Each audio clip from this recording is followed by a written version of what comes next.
they do even no one make person talk. Them say that Mayegun, that man too they talk. He do they talk. Say Mayegun diary, he they hot like pepper. But every day then they take money in bulk. Woman picking, they the street they hawk.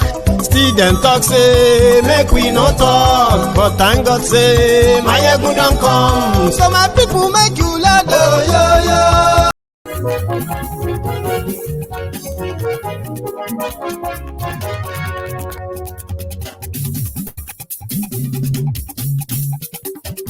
Good evening to you, good morning to you, good afternoon to you from wherever you are watching from.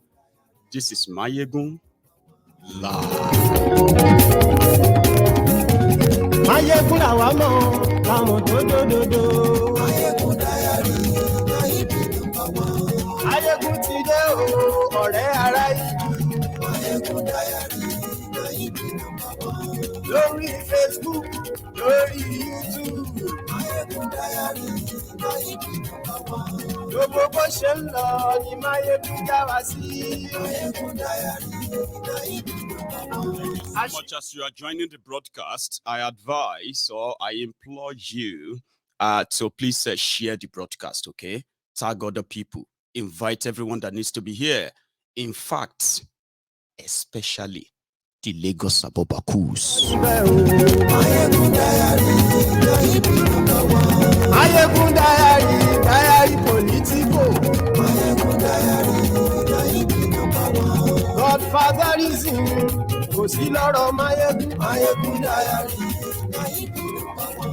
Ẹ farabalẹ̀ sẹ́ o. Let me know if the audio is perfect over there before we get fully into it. How is the audio? Làwa mọ̀ dòdòdòdò. Mayegun diary, Mayegun power.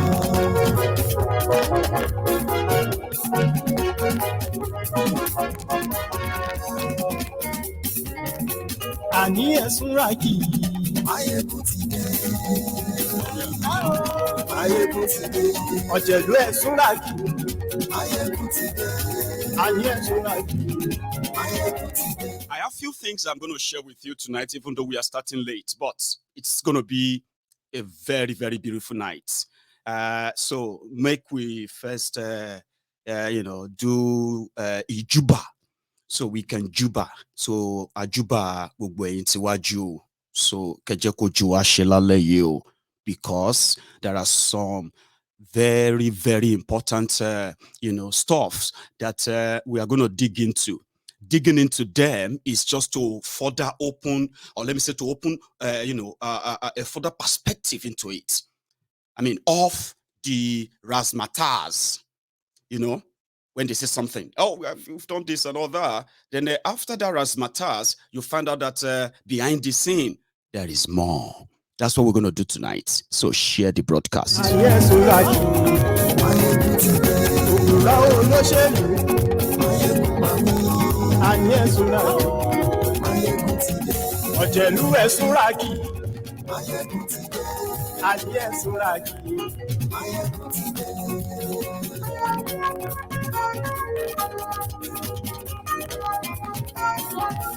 Mayegun ti dé. Thank you. Good evening to you once again, and good morning to you, or good afternoon to you from wherever you are joining us from tonight. If you have taken your time to read the caption of the broadcasts, right, definitely it will make sense to you how we are going to be doing this in phases, phase by phase, okay? The rider for this broadcast is that we came across this breaking news.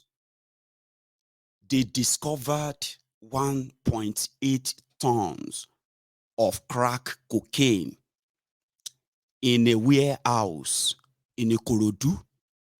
And the people of Ikorodu, most of them got to know about this news on social media. And for those who know the history of drug barons, runners, and then activities all over the world, even if you have not been following all of that all over the world, okay? There is a recent one that happened in Lagos Island, where the NDLEA bust, a sort of a drug den It took them about 5 days fight and 5 people dead. The entire Lagos Island, the entire Lagos state knew that something was going on in Lagos Island. But that is not in anywhere near this discovery. Questions are being asked. Eyebrows are being raised.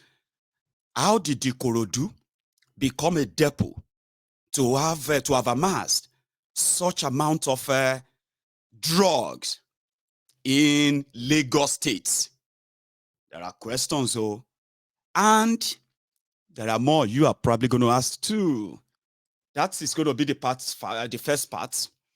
Then we are going to also delve a little bit into their dirty politics in Nigeria, the one that many of us are already aware of. But keeping up to date, I have something for you on that. Then there is this other part. In case if you have seen it and ignored, I am going to get you to think further than just reading the news.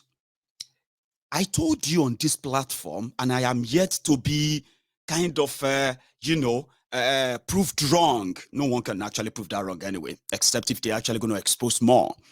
That since APC, Keke came to power in Nigeria, the northern part of Nigeria, which has witnessed the worst form of terrorist activities, today, more than half of northern Nigeria is either fully controlled by terrorists or partially controlled by terrorists with a deal made with government. I've said that many times, right? Well, there are communities paying taxes to them. There are communities who couldn't meet up at the tax demand from the terrorists. They couldn't meet up. So they had to, one, first offer them or gave them their keno. They offered their children as their girls, their women. They offered them as sex slaves to these terrorists, especially in Zamfara. Yeah? They offered their girls as those who couldn't afford to pay up. Others actually volunteered to be farm workers. Terrorists have villages they control. They have places that, the authorities manage, right? Including the day, just a few days ago, the reports came. Nigerian military are carrying out a sweeping operation in northeast and northwest, Katsina, Kaduna, all those places, Abi. And in one of those activities, they said they received, intel that the leader of the most wanted leader of the Fulani terrorists in that northern Nigeria, his name is Bello Turuji. Turuji be like Tompolo. Are you with me?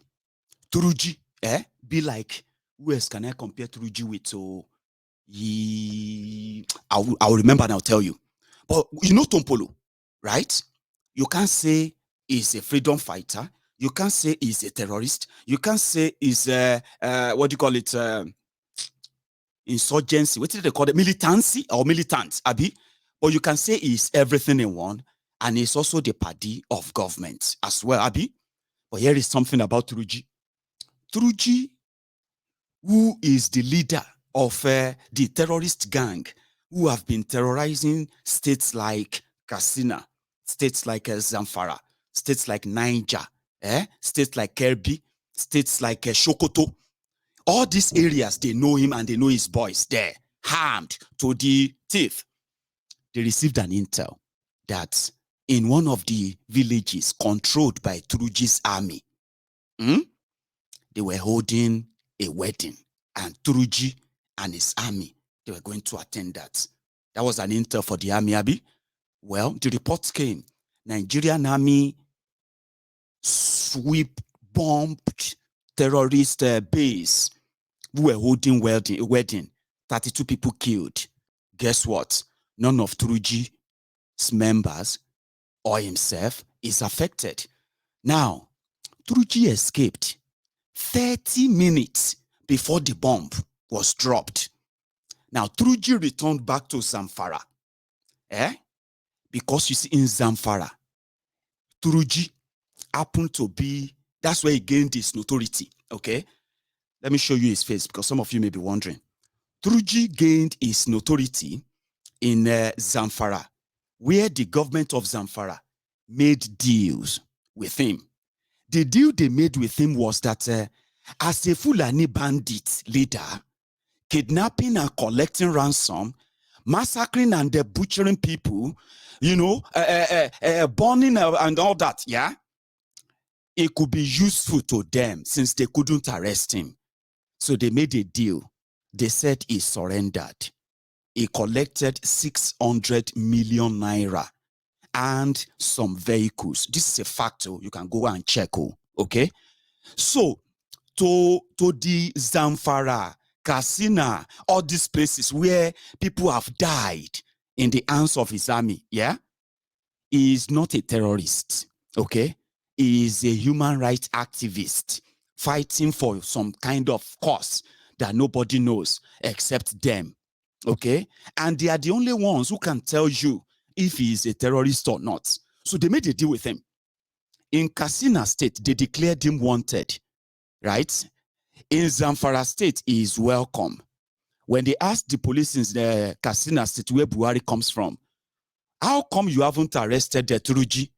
They said the Nigerian police in Katsina State, they don't have any jurisdiction to arrest a wanted terrorist in Zamfara. Now back to Zamfara. After he escaped from the military onslaught as reported, yeah? In Zamfara, where he is now, put it this way. First round, he collected money, collected cars, and he went back into kidnapping again, okay? So they declared him wanted again. When they asked him, why did you go back into kidnappings again? Government gave you a very good deal. You are collecting salary, okay? You collected this, you collected that. You have not been arrested or judged for all your crimes. Do you know what he told them? He said, no. That it is a wrong business to have a deal with government. He said government promised to be giving him 15 million naira every month. And he said, as somebody who has been in business of kidnapping, that when he kidnaps one person, he doesn't collect anything less than 20 million naira, okay? And in a week, okay, he can capture up to 100 people. He said, do the math.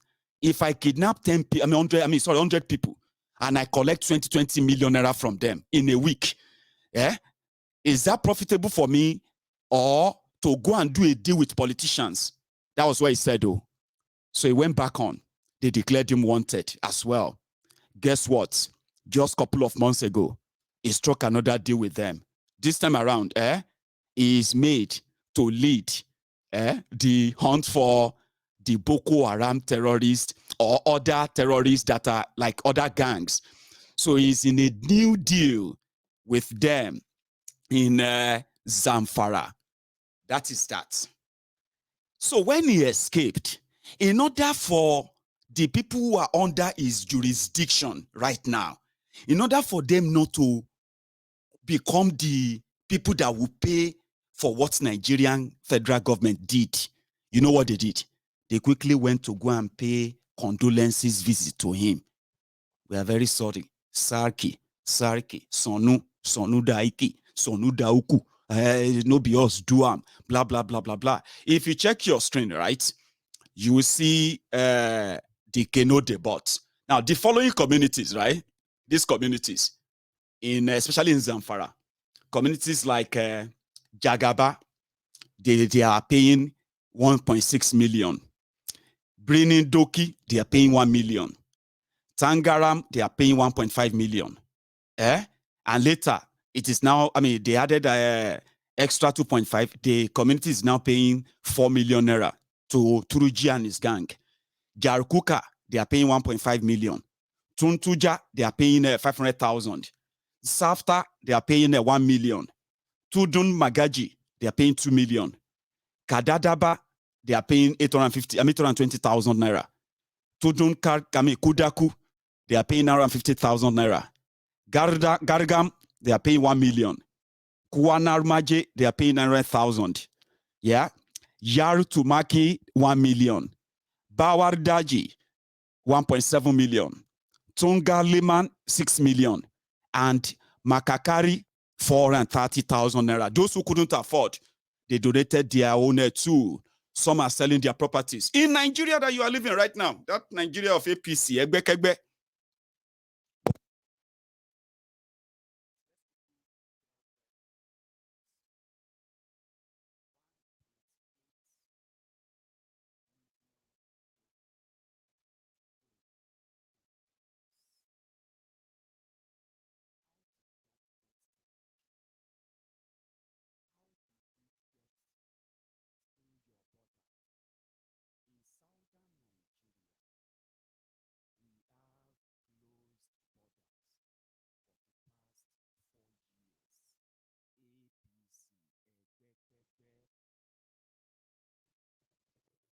Give me a sec. Sorry. If you have an issue with the audio, I think, yeah, sorry about that. I don't know how long that has been. I mean, is it better now?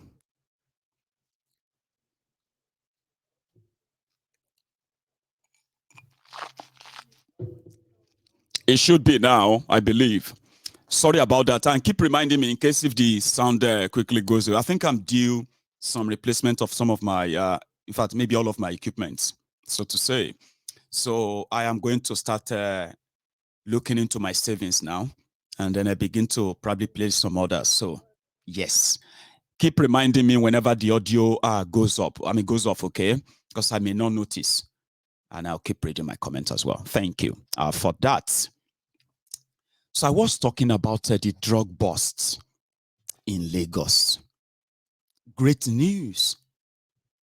You see, apart from the unemployment that APC, Egbekegbe, has brought upon Nigeria, where young people are the victims of this unemployment.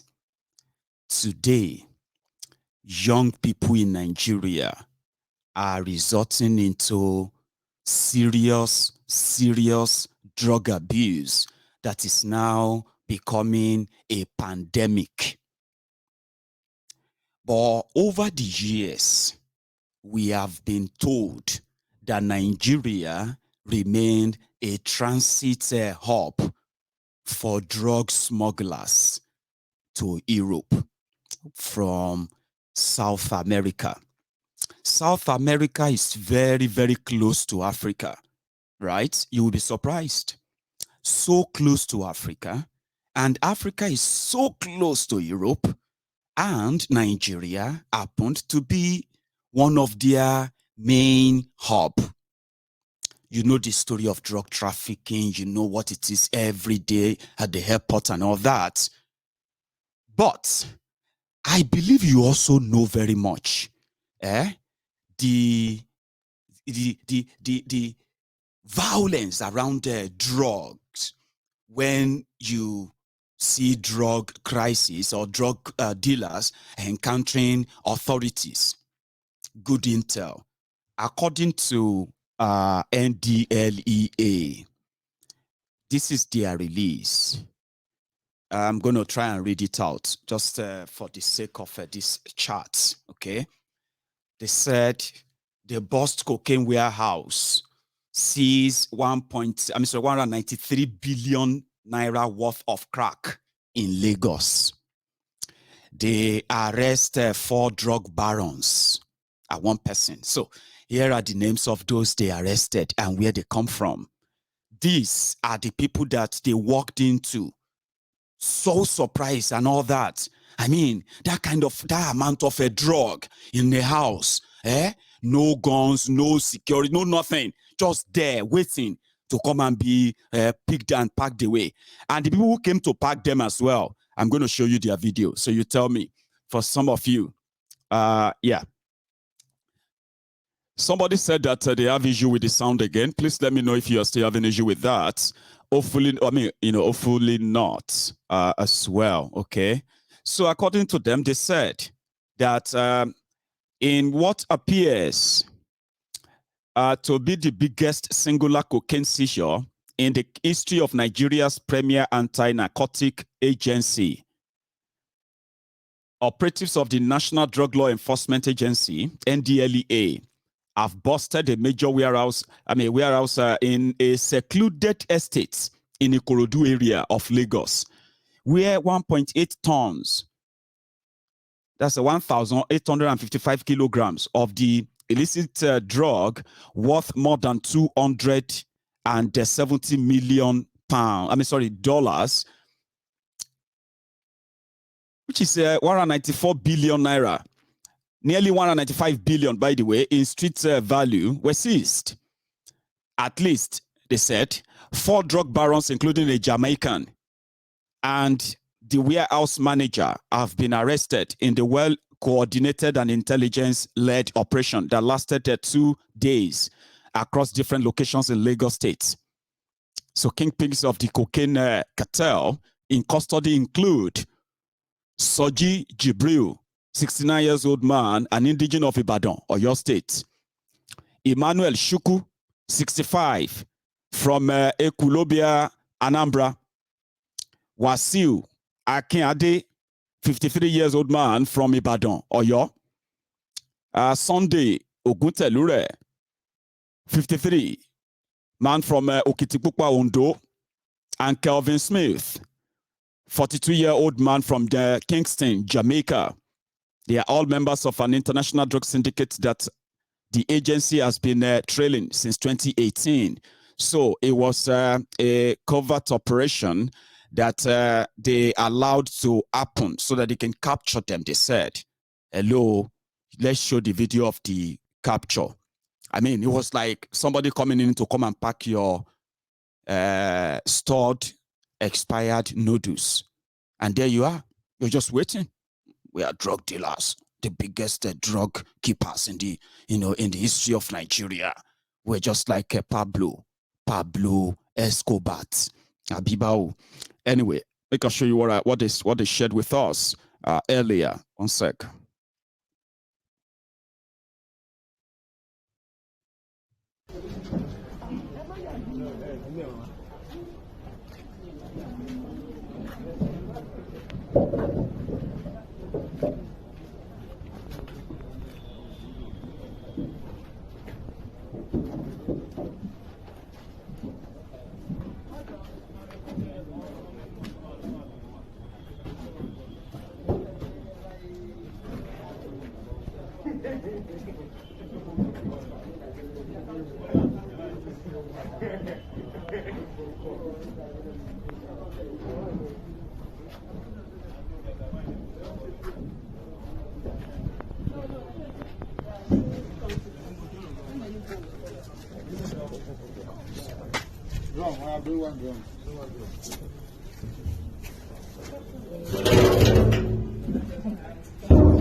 Even NDLEA, they wear slippers, so. But you know what I'm talking about, the Nigerian illness and all that. So some said that, I've had conversation with people and I like to speak my mind, okay? And most of the time I kind of speak the minds of many, okay? Some are saying that the Amoda, Yekini, Shango, Ogunlere, at this point, probably they are just like discarding off discarding off their stock and all that. There are things that they probably just want to do away with as we speak. So they can just tell them, you know what, hello Marua, go there, go here, go here, go here, go and pack all those things. And others were like, Mayegun, are you sure? Say na crack they said that thing. Then open them, you see them. And I'm like, do you want to ask Marua to open the content? Open the content and show you that it's actually drug and all that, because you can't really trust them. Others are like, why are you people like Killjoy? Una no fit just stay happy. Say, at least they bust them. I was like, aye, right.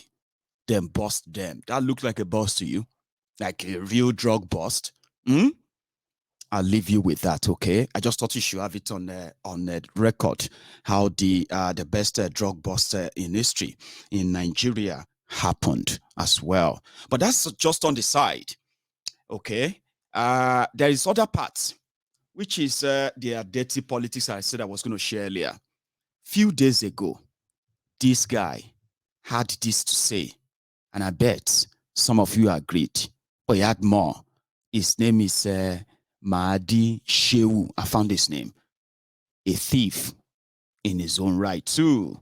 So just as a reminder, before we get to the latest, listen to him again on Tinubu. Number 3, you don't need to be lectured on this. Just watch Bola Tinubu on the stage or anywhere. Tremor on the hands. Instability on the legs. The whole body is shaking. Look at the back of his abada, misturating. Wait.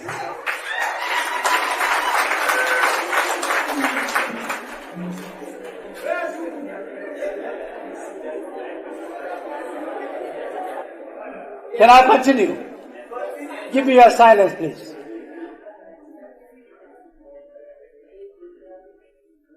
If he walks 10, 15 meters, what do you see? Palpitation. To sit down is a problem. To stand is a problem.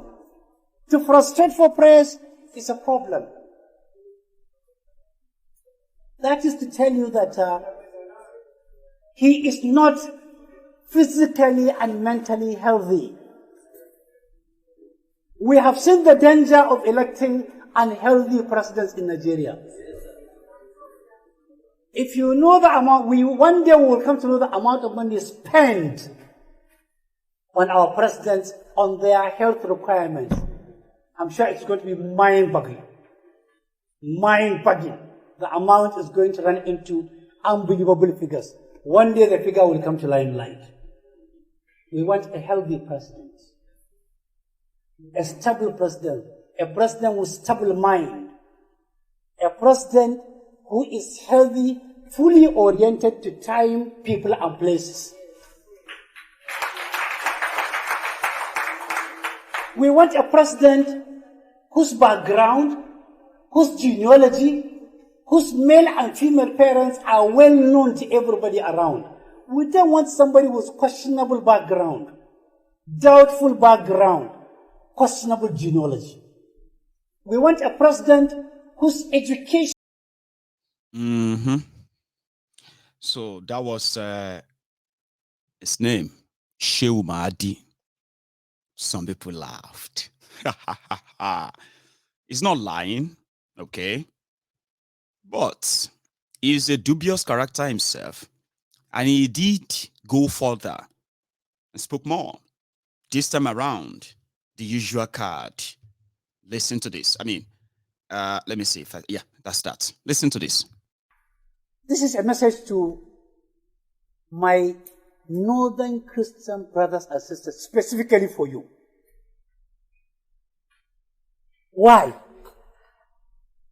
Because if you go to the south, to the southeast, to the southwest, a Christian from northern part of Nigeria is a northerner. Simple. If there are breakdown of land orders in Enugu, they kill everybody, whether a Muslim or Christian coming from the north. This is the record that is on ground. Nobody can deny this. Christians of northern extraction. Think wisely, act wisely, behave wisely. You have no business voting a southern candidate based on Christianity. At the end of the day, his agenda is not you. His agenda is his own tribe. If you pick Obi, his agenda is not Christianity. He could be a fantastic Catholic. But below the Catholicism, he is a die-hard Biafran. If you vote Obi, You are voting for Biafra. No missing of the words. If you vote for Biafra, you are voting for the destruction of the North.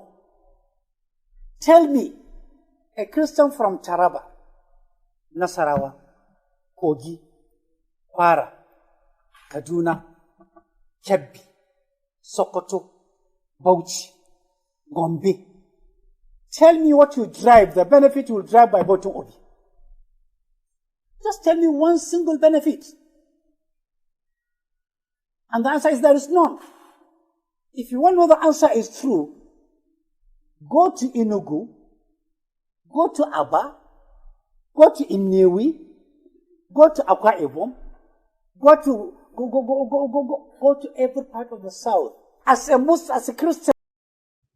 Mm-hmm. You don't listen?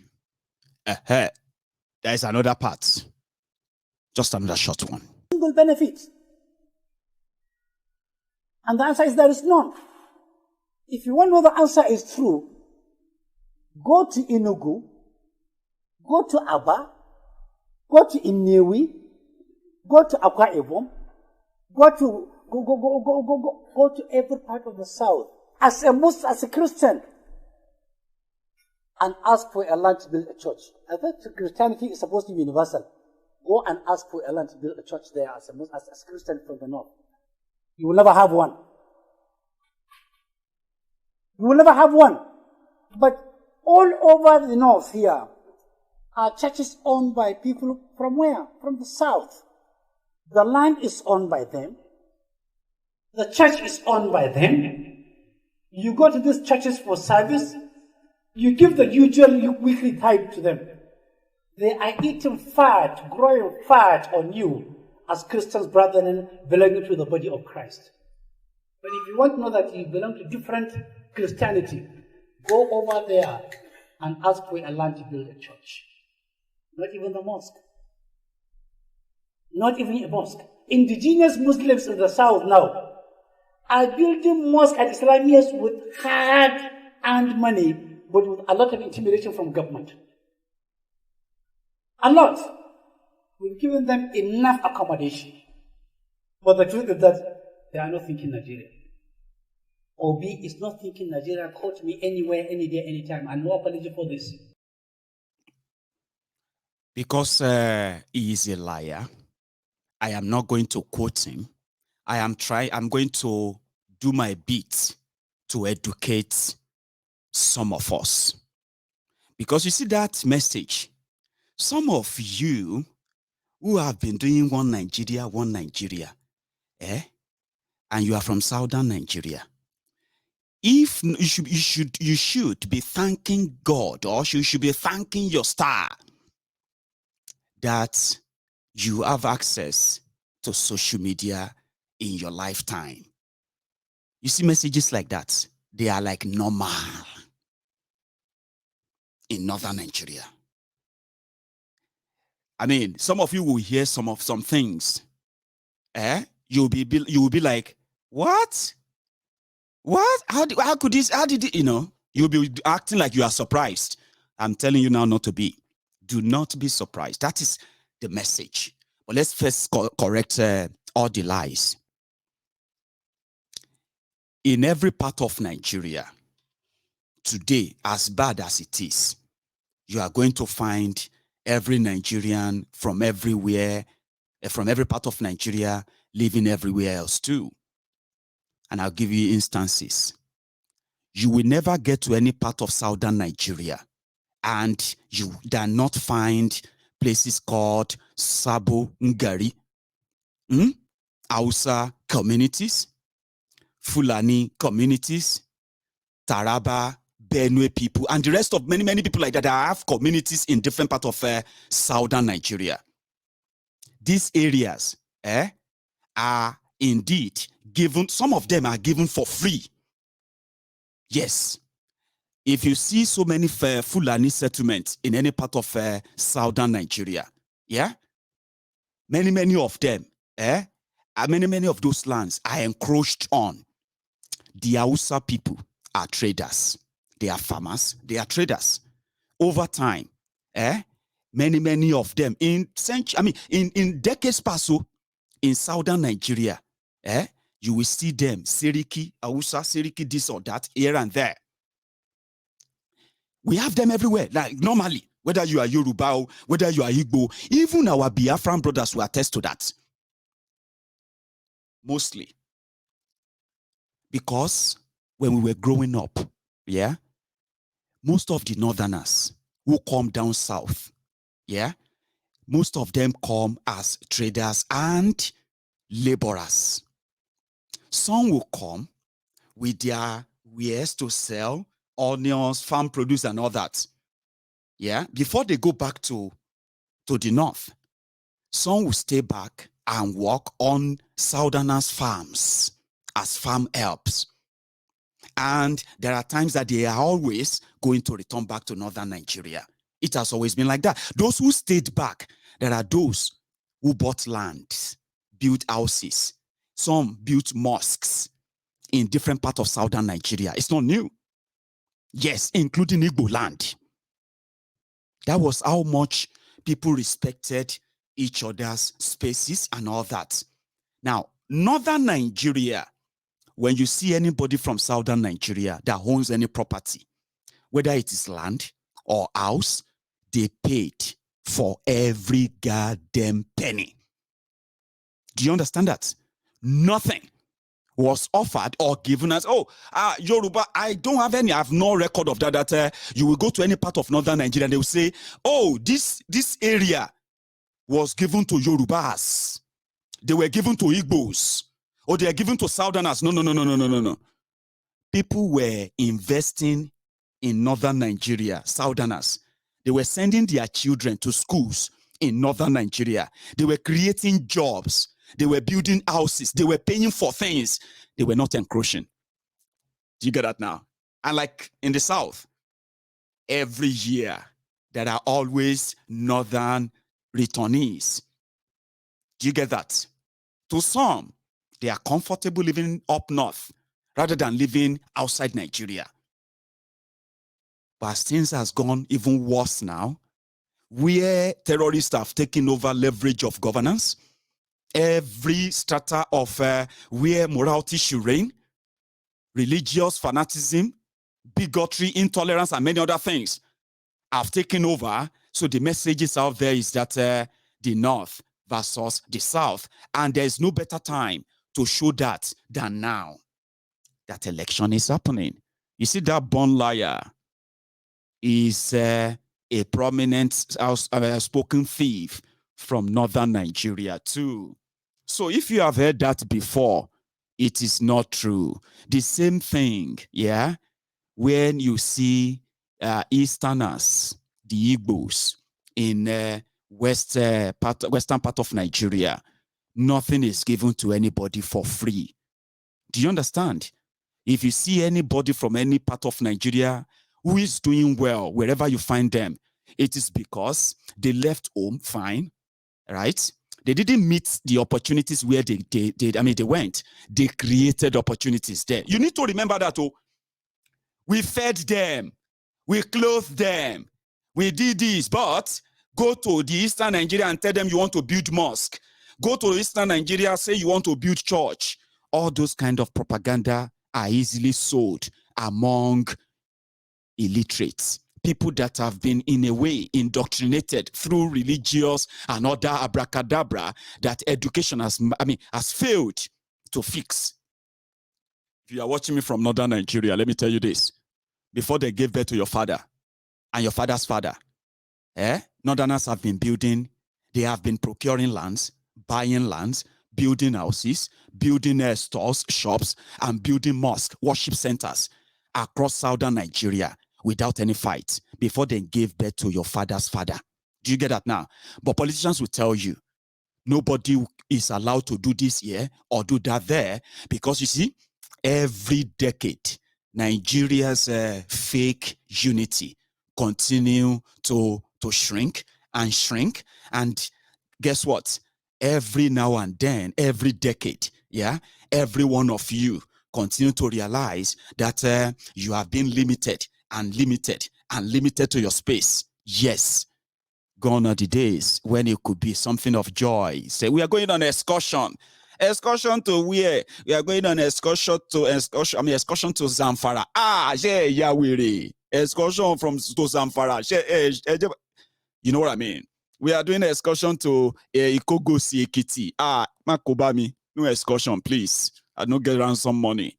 Now they are shrinking you more and more so they can feed you with further lies that continue to appeal to your rage in order for them to control you. Whether you are young, whether you are old, I am just trying to let you know that most of what these guys are propagating, they are not true. And if you find division in Nigeria today that is becoming irreparable, you cannot put the blame on anyone else but them. So these guys are kings up north. They speak without any sense. Don't vote for Biafran in a one Nigeria, no. Because if you vote for Biafran, they are not going to allow you to build a church in eastern Nigeria. They are closing up warehouses. They are using your warehouses to store. They are converting your warehouses to prayer centers, churches. They are converting valuable land assets in choice better areas where they could create and then build industries to create jobs. They are collecting choice land here and there to build prayer centers. They are closing warehouses, building prayer centers. So they are closing warehouses to store what? To store drugs. So when you are now jobless, you go into the prayer centers to go and pray for job. No be madness with that. To me, it is. Don't vote for Igbo. Don't vote for Biafra, because if you vote for Biafra, they are never, whenever they start killing, they don't see you as northerner or as a Christian or as a Muslim. They just kill it. Why is that? Because that appeal to the fear of their people, the fear which Nigeria is built on, the fear we are saying, let us break it up. If you break Nigeria today, I swear to God, your worst fear will be dead. And that is why they appeal to your fear. They appeal to things that get you so kind of raging, scared, afraid of those you don't even know, of those who are also victims of the same system. There's a theory they call that, I don't know, Obesian's theory or something like that. I don't know. There's a theory for it where they deliberately create that fear. If you don't let us take care of you, we know we are bad. But if you don't, well, you're just going to chop off your head. Do you get that now? And that's exactly what Nigeria represents. That is what we don't want our own children to inherit. The fear of living, the fear of existing, the fear of experiencing life as a normal human being that we are all entitled to, not the life controlled by fear created by a country that they created without our consent, a country that they are ruling without our consent, a place they forcefully forced all of us together despite our differences, and they forbid us from discussing them. They told us it is non-negotiable. No, no, no. Take it or leave it. And so many of us who said no, we will not take it.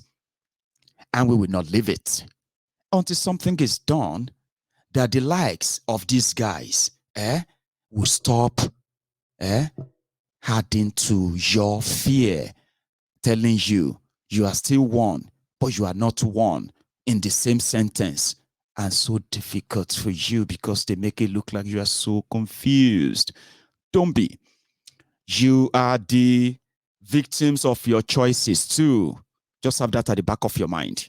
I was looking out there when the data for this oil bunkering in Nigeria was kind of staring me on the face. I mean, the face like that. And I'm like, well, it is not so different.